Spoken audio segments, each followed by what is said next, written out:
You've been doing this for a long time now, one game at a time.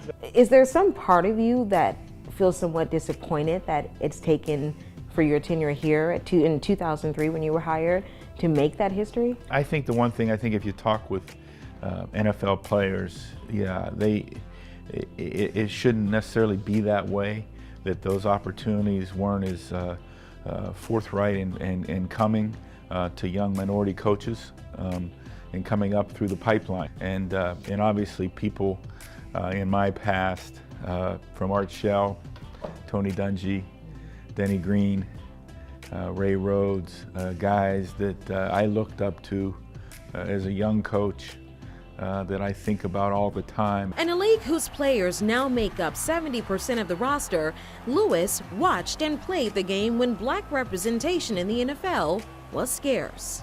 I think as I came up playing, I was a quarterback. And I was a quarterback when there weren't a lot of black quarterbacks playing football, certainly in college and in the National Football League.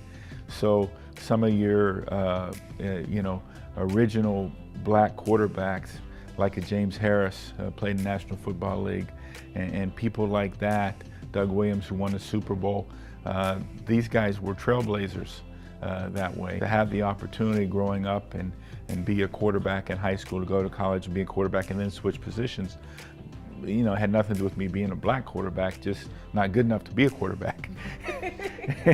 Great job fighting together. I noticed that after you were hired, multiple minority coaches were hired. Can you say that you sort of led the way or paved the way for them or opened the door the way Tony did for you? Well, I don't know that I, paved or opened any doors, but I do know that, through the Rooney Rule that was instituted in the National Football League and later in 2003, helped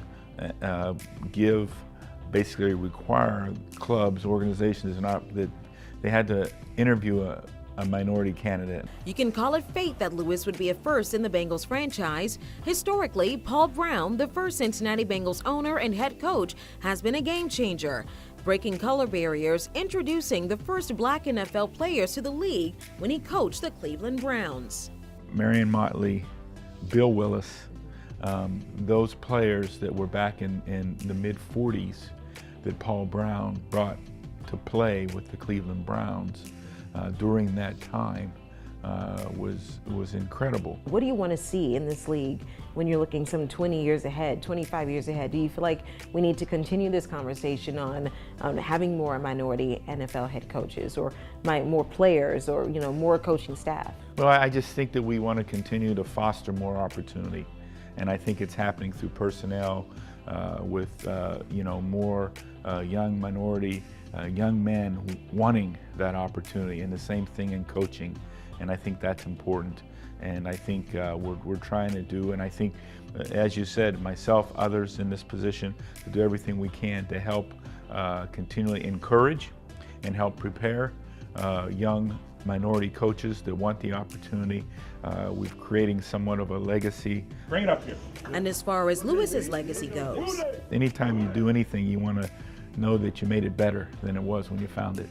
And I think that's really important. And you leave something for others to build upon.